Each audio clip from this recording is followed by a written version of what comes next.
Hello, we continue our lectures on variational methods in mechanics and design, and today we are going to take a small detour from calculus of variations. As we have discussed in the last 3 lectures, calculus of variations is crucial for variational methods, whether it is applied to mechanics or design. But and calculus of variations, as we have discussed, is an optimization problem where the function itself is an unknown, but finite variable optimization is different in that there are finite number of optimization variables x1, x2, xn and so forth. Okay. So, today we take a small detour to talk about finite variable constrained minimization, that is it is an optimization problem without any constraints. We just have an objective function that we minimize with respect to finite number of variables, meaning there are x1, x2, x3 and so forth up to xn, where n can be just one variable, n can be two variables, n can be any number, but finite number. For such a problem we will discuss today necessary and sufficient conditions for finite variable unconstrained minimization. Here is the outline of the lecture. We will start discussing the necessary conditions and sufficient conditions for a problem with only one variable, and then move up to 2 variables and then jump to multiple variables. There can be n, where n can be any number, it can be 100, 1000, 100,000, does not matter. We will discuss necessary and sufficient conditions for such a problem. First, what we will learn will be the concept of a local minimum, which is very important for optimization. It is only a local minimum that we have control over in terms of how we find it. There is also the concept of global minimum. We will discuss the difference between the two, and then we will also discuss what is the basis, what the basis is for writing the necessary conditions, and then for that we need the concept of a gradient and also something called a Hessian for sufficient conditions. So, let us look at a very simple case of a problem which is stated here, just f of x. Okay. So, we have this function f of x, a function in one variable x, okay, a single variable x that we have. For such a function, if you think about a minimum, we want to have definitions first, what we call a minimum. There are two kinds of minimum as indicated here, global minimum and then there is local minimum. Okay. Global minimum is defined as it is shown here. If for f of x star, if x star is a global minimizer, meaning that x star is a particular value at which point this function f of x has the largest value. When you say global minimum, largest value that satisfies this definition, that is its x star is a global minimizer of f of x if this condition is satisfied for all x. This symbol, as you know, this symbol stands for all. Okay. So, for all values of x, f of x star is less than or equal to f of x. That is, you have some domain for the function f of x. In that domain, whatever value you take for x, then f of x star will be smaller than f of x, smaller than or equal to, less than or equal to, such a minimizing point x star will be called a global minimizer. That is clear. So, if we say that you are you have the smallest weight in a group of people, then your weight should be smaller than everybody else's weight, then your weight will be a global minimum, right. As opposed to that, local minimum is defined differently. As you can see the second line here, x star is a local minimizer of f of x if similar condition we have f of x star is less than or equal to f of x, but this is not for all x in the domain, but only in a small neighborhood of x star in the feasible interval of x. So, x has some values that are permissible, what we call feasible values, but then we are not taking all the values. All we are saying is that x star has a neighborhood that we can define. In that neighborhood, in that local neighborhood, that should be the lowest value. Okay. So, if you instead of think of a minimum, if you think of a maximum, let us say you are a school topper, you are a local maximum, because compared to the other students in your class, you are the topper, right. But then if you consider the entire state or entire country or world, if you are still higher than any other student of your age or your class, there will be a global maximum. So, global maximum, global minimum has exactly that thing. In a local minimum or maximum, we have to look at a small neighborhood, that is around you, you take a small neighborhood, you and your class, then it will be a local best, local minimum. If you are the best in the largest group that is there, then you will be global minimum or a global best, okay, global optimum. Okay. Let us understand these two definitions first. These are the definitions, and definitions are well, before we go to that, let us see this small neighborhood, let us actually define that also. Okay. Small neighborhood, it is that neighborhood x where x belongs to some set S, okay, with this condition satisfied. So, we have defined this delta, which is a small positive value, x minus x star. So, we are talking about neighborhood around x star, right. So, the distance between x star and any other point x you take, okay, that is why we take this as, later on we will call it a norm, but right now think of it as a distance. Distance from x star to any other value, if it is less than delta, that will constitute the small neighborhood around x star. Okay. Let us understand this figuratively, okay, or using a figure. So, if I have a one variable problem, okay, let us say I am like this, and somewhere here, so let us say the x goes like this, there are a lot of different values of x. Now, let us say there is a particular point which we call x star, all right. Now, for this one dimensional problem, single variable problem, I can define a small neighborhood, okay, small neighborhood. So, that I can say is from here to here around our point x star, I can say this is 2 times some delta, okay, that is delta on the right side, delta on the left side, that is the small neighborhood. In that neighborhood, if this x star has the least value, that we call a local minimum. Okay. If we go back to the definition here, that is exactly what we are saying, the small neighborhood.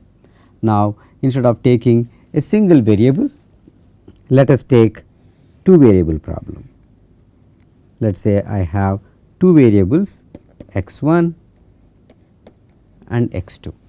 Now, I take a particular point, let us say this is x1 star and this is x2 star. Okay.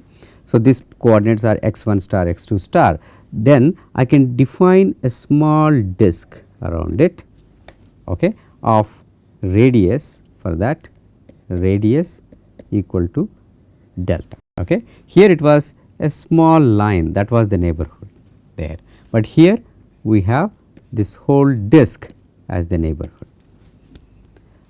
Within that neighborhood around x star here has two values, it is a vector now, x1 star, x2 star, two values. Around that, if we define a disk of radius delta, which is positive, which is greater than 0, right. In that neighborhood, if this has the lowest value, we call that a local minimum. Now, if I take 3 dimensions, okay, let us say I have x1, x2 and x3. Okay. Now, I have a point somewhere which has coordinates x1 star, x2 star, x3 stars, then I can define, it was just a little one dimensional domain, 2 dimensional it became a disk, in 3 dimensions it will be a ball. Okay. Now, this is a ball of radius delta again, small neighborhood. So, we are just defining our small neighborhood.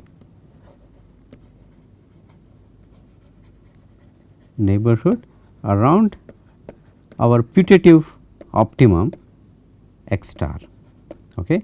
I will put a bar, so it can be x1 x2 or x1 x2 x3 like a vector. That is a small neighborhood. Okay.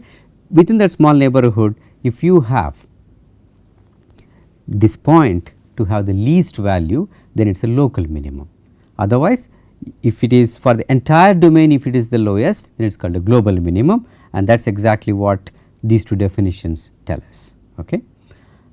So, these definitions are good, but they are not practically useful. Okay. Somebody gives you a problem and says, okay, here is a local minimum or here is a global minimum, right. How will you check? You cannot check this entire neighborhood, right. For example, you claim you go to your house and say I am the school topper, then your neighbors have to verify that, they have to come to the school and ask marks of every one of our classmates.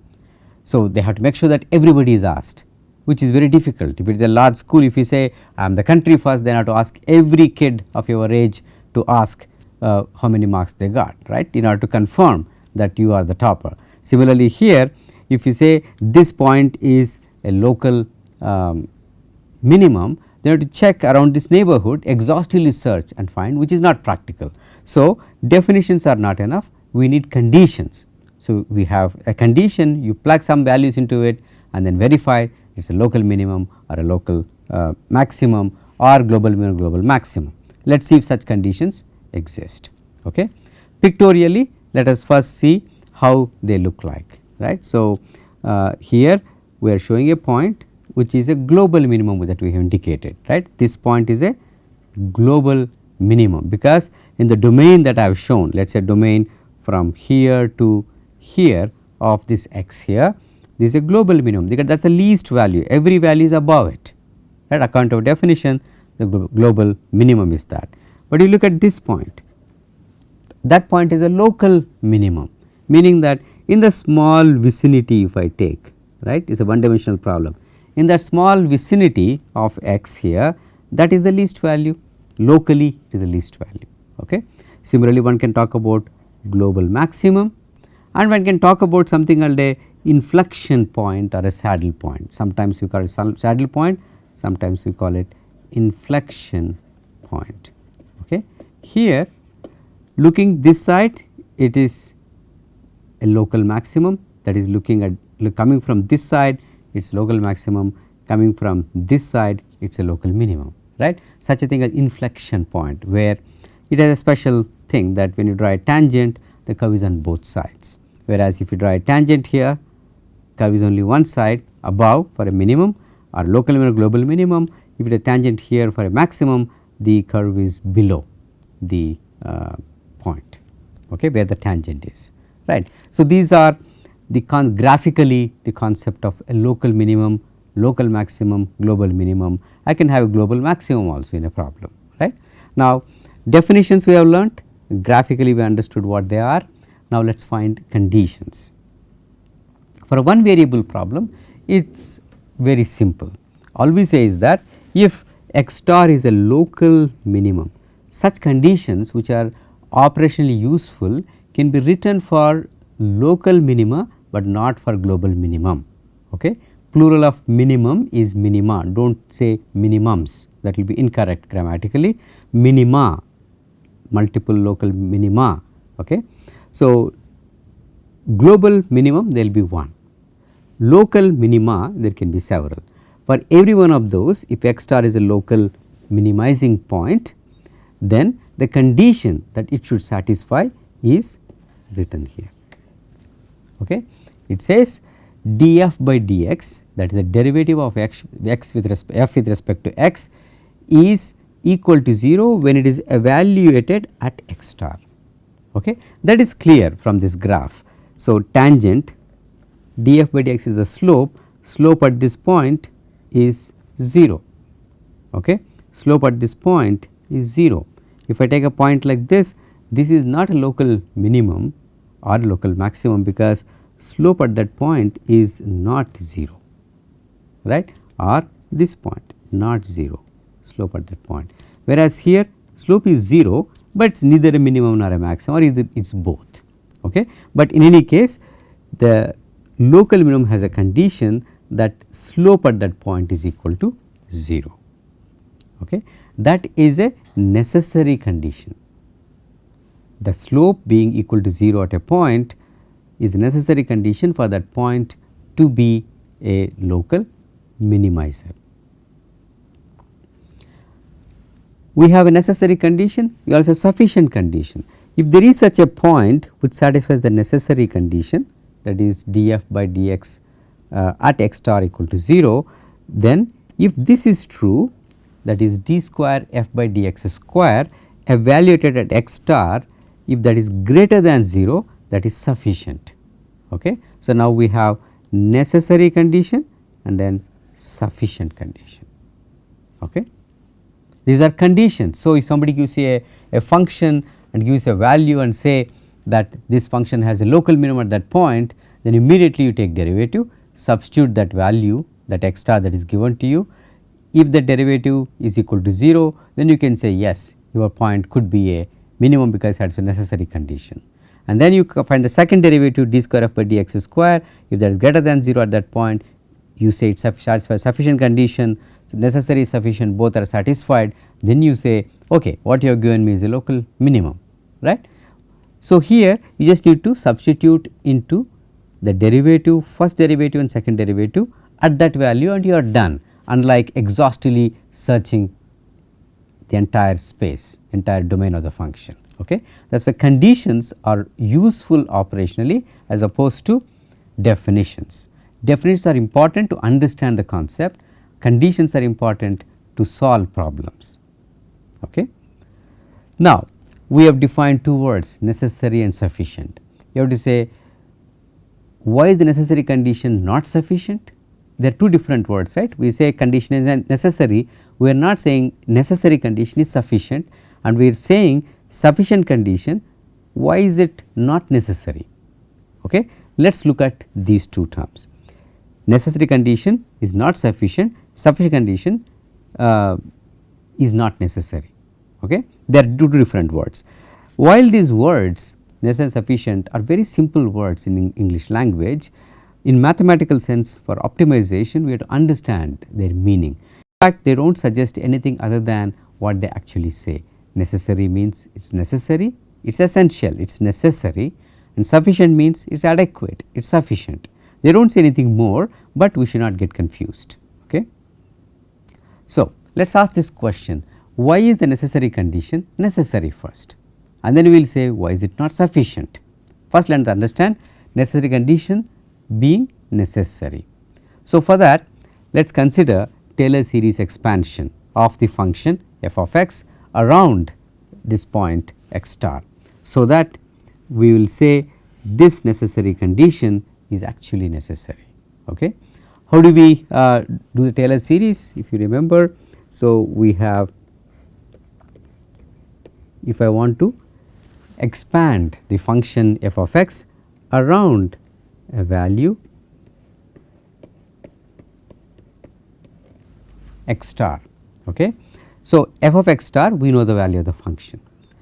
Using that information we would like to approximate the function or expand the function, not approximate, put equal to now. So, I will have several terms, right. First term what we call 0th order term, and then we will take the derivative of this f at derivative with respect to x and evaluate it at the point around which we are expanding, and then multiply by the distance of that x from x star. Okay. And then this is the 0th order term, this is 0th order term, okay. This is 0th order term, this is the 0th order, okay. And this is first order. There is second order also, where you take derivative with respect to x twice, evaluate at x star, and then there will be square of this. distance x minus x star square, and there will be more and more. So, this thing is second order, third order and so forth. If you write up to nth order as many times as you want, your function will be more and more closer to what it will be for f of x. So, x minus x star should be small. If you say I know the value of f at x star, if you want to estimate for f of x, if you know the first derivative and second derivative, you will get some approximation. We call it first order approximation, means that if only up to this point you take, that is a first order approximation. If you take up to this, we will call second order approximation and so forth. That is, you are approximating the value of the function using the derivatives of the function at a given point. Okay. This is Taylor series, which you all know. There is also remainder form, which we do not need right now. Okay. So, this is what we just wrote in the previous slide, right. There is 0th order term. So, we are perturbing around this x star delta x. So, whatever that we have x minus x star, we can call it delta x star as it is indicated there. Okay. Then we have the 0th order term, which is in blue color, and then we have first order term, which is in red color, and then there is second order term, which is in this magenta color. And then there are higher order terms, O3, that is how we write, that is order 3 and higher. You can have third order, fourth order, fifth order, you take as many derivatives also when you do that. Okay. Now, if you look at this, let us ask the question, why is that necessary condition? We said df by dx at x star should be equal to 0 is the necessary condition, that is this thing over here should be 0 for the necessary condition. Why is that? We said for a local minimum x star in the neighborhood is defined by this delta x star. Okay. This delta x star that we have, that is our neighborhood, right, x minus x star.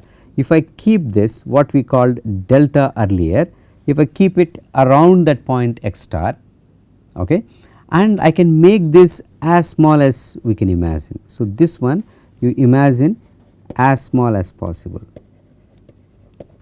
as small as you or one can imagine, okay, very small.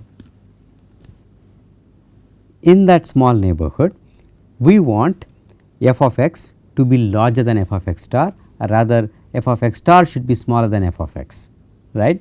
If you look at that, let us say we make this delta very small, very small, so small that all of these, okay, second, third, everything can be assumed to be 0, because second order term will have x minus x star square, third order will have x minus x star cube and so forth. If delta is very small, as small as you can imagine, right. So, if it is very small, then you can neglect all of them, then it boils down to only the first order term. This is 0th order, will be a numerical value once f is known and x star is known, this is a numerical value. This is the one that varies as we make this delta assume smaller and smaller values. Then it will all depend on this first order term, right. Now, we do not know the sign of df by dx at that point x star, it can be positive or negative. Let us say it is positive. It is positive and x minus x star is also positive, then f of x will be, this is positive, it is fine, f of x is larger than f of x star.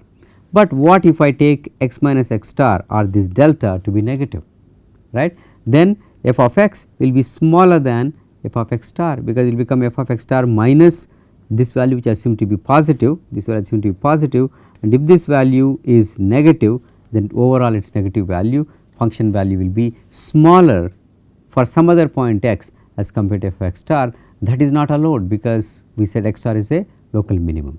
So, because this term, that is this term, can be positive or negative, we want this to be equal to 0. So, to first order the function value does not change. If it is 0, first order term goes to 0, right. So, as you make delta smaller and smaller, this f of x will not be different from f of x star, okay. That is a necessary condition. Without that we cannot say, because we are imagining delta to be as small as one can, we want the first order term to go to 0, okay. There are rigorous proofs for this, but this intuitive proof is good enough for this detour that we are taking. Okay. So, that is why necessary condition is necessary. All right. So, okay. So, let me erase some of it, or okay, it is okay, I will explain what I have written over. So, it is just that some notation is there. Okay. So, let us go to the next one and then talk about notation. So, this thing here f prime is first derivative df by dx. So, when I write f prime, what I mean is df by dx. Similarly, we have f double prime, okay, that is second derivative d square f by dx square. Okay. F of x equal to f of x star, 0th order term, first order term, 0th order term, first order term, and then second order term and higher order terms, right. So,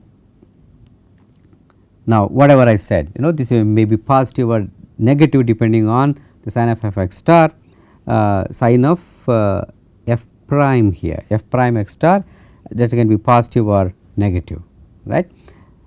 Hence, we say that should be equal to 0, that is the necessary. If you want to have f x star less than or equal to f of x, is necessary to have that equal to 0. Okay. That is our condition. Now, why is the necessary condition not sufficient? Okay. Now, we said in the small neighborhood it should be a minimum, and hence the first order term should be 0, right. First order term is 0 for a minimum as well as for a maximum, which we know that slope is equal to 0 for a minimum, local minimum as well as local maximum. In that sense, necessary condition is not sufficient for a point to be local minimum, okay, because both maximum and minimum satisfy the same condition. Okay. Now, we also said sufficient condition. What was sufficient condition? Sufficient condition is in our notation now, f double prime x star should be greater than 0. When I say x star, that automatically means that df by dx evaluated at x star is equal to 0. Okay. At that point we want it to be greater than 0, right. Now, this is a sufficient condition, right, that is a sufficient condition. That sufficient condition is not necessary, that should be greater than 0 is not necessary. We can understand that with a simple example. So, consider this f of x to be x raised to 4. Now, f prime x is 4x cube, right, take derivative with respect to x. Now, according to necessary condition that should be 0. So, 4x cube equal to 0 gives you that x to be 0. So, that is our x star.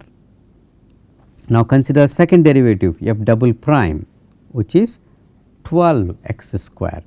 Substitute x star equal to 0 there, you get 0, right. It is not greater than 0, right, but look at this thing here, all right. This has definitely local minimum over there, right, yet our sufficient condition is not satisfied, right. So, sufficient condition now we say is not necessary, it is sufficient when it is satisfied, but it is not always needed. Okay. So, it is not necessary.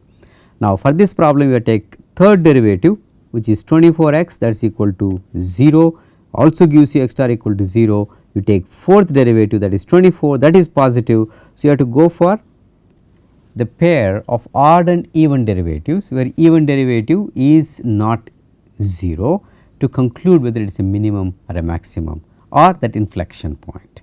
Okay. Anyway, with this argument we have understood necessary condition is not sufficient, because that can be maximum or a minimum or inflection point. Likewise, sufficient condition is not necessary based on this example. All of these can be rigorously proved, but here we are getting an intuitive understanding because it is a detour that we are taking, right. So, now we have to understand the terms which simply mean what they imply in English, necessary and sufficient, but we should not be confused about these two terms. We should be really clear, necessary is absolute necessary, sufficient is just sufficient. Okay. Now, from definitions we went to operationally useful definition or a condition, right. So, given a minimum, minimizing point and a function, we can verify now by substituting. At the same time we can also solve for it. Okay. We will solve this numerical example when we continue in the next lecture. Okay. Thank you.